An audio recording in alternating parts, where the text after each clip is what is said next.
Hello， 大家好，我们是草泥捏汉堡，今天为大家带来搞笑的东北漫《辛普森一家》第22季第15集。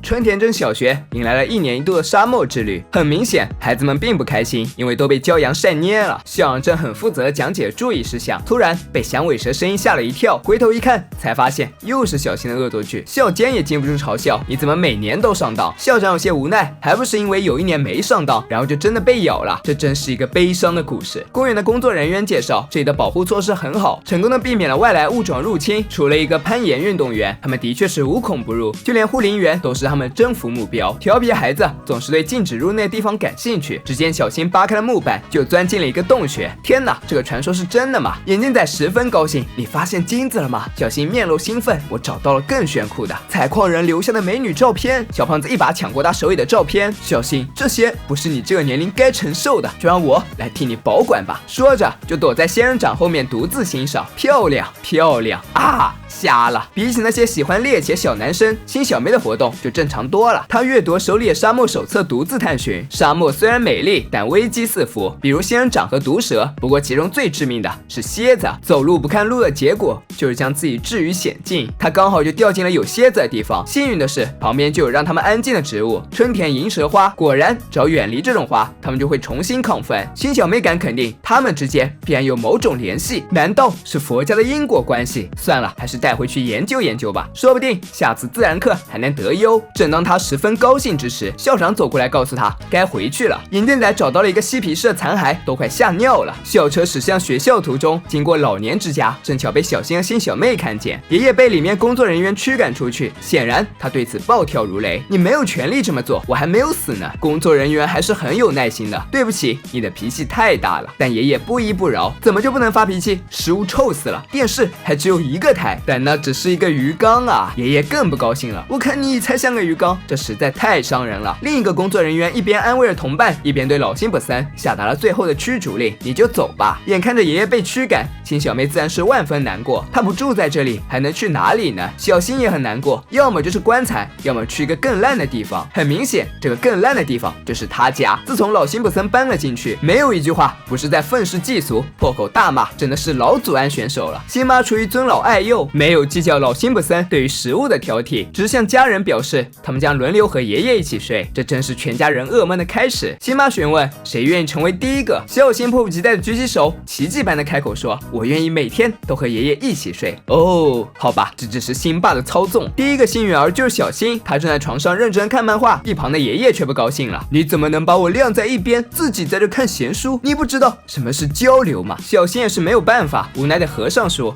好吧，你进来如何呀？”爷爷十分生气：“糟透了，我的新室友一直不停的说。”接下来就是新小妹，她正专心做自己的实验，爷爷就出言嘲讽她：“我们来做个实验吧，找到一个愿意取书呆子的男人。”很显然，这伤害了新小妹。然而这还不算完，老辛普森睡进新爸新妈的卧室时，他们正在做一些不可描述的事。他甚至连这个都要评论一番：“你们管这个叫搞颜色吗？我们那时候女人都不能发出声音。”新小妹还在继续她的实验，两只蝎子正打得不可开交。但当她喷了一些花朵提取液之后，它们奇迹般的平静了下来，还相互抚摸。新小妹叫住了老爸，让他看自己的最新实验成果。新爸正称赞女儿的发现，突然看见窗外愤怒的老爷子，就连面对一只狗都能骂个不停。新爸突然心生一计，他能让蝎子安静，那是不是意味着也能去除顽固污渍？说着就将它喷在了衣服上，果然干净了。说不定还有意想不到的奇效。孩子们正通力配合，加速吃早饭。新爸走过来问他们这么着急做什么？那还用说，当然是为了躲避爷爷。小新说完，就听见爷爷的声音在家里盘旋，来不及了。小新连忙让老妈将午餐丢给他们，就准备和妹妹一起上学。不过终究还是没能逃过。他们在门口遇到打算遛狗的爷爷，但他并没有骂人，反而十分的和蔼可亲。新妈觉得老辛普森很反常啊，爷爷表示自己很好，阳光明媚，春暖花开，还有儿子亲手冲的咖啡盒。新小妹不愧是抓重点的一把好手，马上就问辛爸在里面加了什么。他极力想要转移话题，于是自己喝了一口，马上他的脸上就出现了大大的笑容。现在爷爷已经完全变了个人，他毫无保留地满足所有人的需求，给了小新钱之后，又问辛小妹想要什么。辛小妹已经完全明白了怎么回事，她向爷爷解释了一切。然而爷爷并不想回到从前，因为他暴躁，没人喜欢他。现在他只想快乐地度过余生。看着眼前父子俩如此疯狂，辛小妹心一狠，就将提取液扔进了马桶。没有药物的支持，老辛普森又恢复了祖安状态，在老模子酒吧怼天怼地怼空气。辛爸也想让老爸能够安静一下，但辛小妹不愿意说是哪种话。此时有个德国人说话了，他叫沃尔特，是从事药物生产的，他只需要一滴提取液就能够在工厂合成这种药物。说着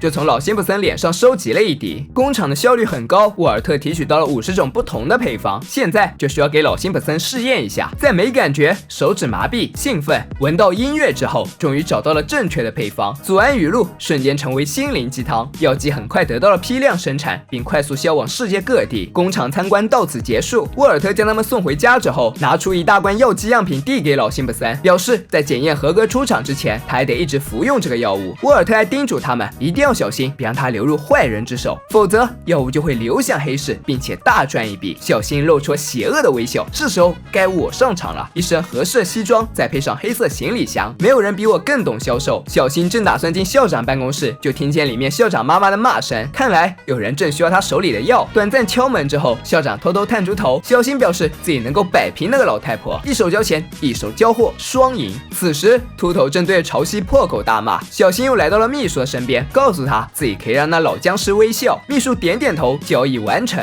从此以后，老人们再也不会暴躁，彻底成为了人们心中那个和蔼可亲的形象。正当小新为自己所做的一切开心不已之时，辛小妹拦住了他的去路。小新知道他不是那么好糊弄的，干脆将自己打包成行李溜了。老辛普森和辛爸现在的相处，别提多么其乐融融了。他们从来没有如此开心的一起钓鱼，甚至回到家都是那样的亲密。就在要踏进家门的一瞬间，老辛普森突然想到了什么，他不能这么开心，要是被辛小妹发现他还在吃药，一定会生气的。辛爸也表示认同，对呀，所以你得发脾气。他拿着老爹脸一顿蹂躏，总算让他有了愤怒的表情。一进门他就开始没骂找骂，但辛小妹已经知道了一切，表示只要爷爷开心，自己就不会在意了。他很抱歉之前那么固执，希望爷爷不会生气，不仅是现在，以后再也不会。这一切都归功于……话还没有说完，老辛普森眼球就掉了出来，他毫不在意，继续说完未尽的话，归功于那个很棒很棒的药。老辛普森现在只能戴着盐水眼镜才能正常的活动。辛小妹发现蝎子们也变成了这样，试剂肯定有副作用，导致眼眶湿滑，眼球爆出。辛妈向眼睛里补充了一点盐水之后，告诉家人应该去看医生了。小新却不同意，我们有自己的怪物了。辛爸生气地站出来，你怎么能这么说你爷爷？还是把他关进地下室，等马戏团来吧。老辛普森也觉得这主意不错。就在辛妈对没有人再用药物感到庆幸之时，小新为难地告诉大家，他已经用这药干过几票了。辛小妹惊恐让大家看窗外，所有的老人都吊着眼珠活动。无奈之下，他只好找到了沃尔特。虽然刚开始他不愿意对此事负责，但看到自己曾做承诺之后，他决定处理这件事。眼球爆出老人们围在工厂门前，他们并不愤怒，甚至还想要更多的药。看到这些又傻又可怜的老人，沃尔特下定决心要毁了这药。谁知道这引起了人群的抗议，就连辛爸也说不要这么极端，谁不想他们就这样进坟墓呢？别担心，我们这一代人会处理好一切的。不说了，现在我要去喝酒了。谁知刚一开车，就因为不规范驾驶被扎爆了车胎。莱尼走过来对辛爸说，聪明点，再买辆新的，没钱也不用担心，可以用房贷来还。看到辛爸他们在自己的逻辑里狂欢，老辛普森真的是受够了。他对那些和自己一样年老的伙伴说，我们一起经历过大萧条时期和战争，还将一个人送上了月球。我们这代人唯一做的错事就是创造了他们那代人，现在能够纠正错误的方法就是停了药，放回眼球，证明给他们看，让他们再也笑不出来。一时间人声鼎沸，他们扑灭了汽车上的火焰，灌好了新的轮胎，把车身擦得锃亮。辛爸感叹着，他们每次解决问题都勾出我们干不了的想法。辛小妹也得到了教训，如果下次去野营，不要脱离大部队，这是校长说的。现代科技高速发展不断证明，只有人类想不到，没有科学办不到，甚至关乎人类的感性情绪，也可以通过服用药物使其改变。从祖安选手到鸡汤大师，不用花心思改良老人的生活条件，也不必了解他们愤世嫉俗的原因，只需要一粒药就可以让世界变得和谐，让所有孩子都能沐浴在老人的慈爱之下。然而，当人成了药品的奴隶，就会彻底被剥夺自由表达权利。比如那些依赖药品的老人们，即使眼球爆出，也不能阻止他们继续嗑药。没有买卖就没有伤害，导致他们癫狂的背后是那些不想负责任的人。他们以辛巴为首，不愿意花费时间好好和老一辈沟通，又想让他们能够继续疼惜自己。这种药物的出现，正好满足他们只想得到不愿付出的私心。同时，老人们逼得太紧，也是子女们采取下策直接原因。他们之间斗争，恰好代表2代人之间的隔阂。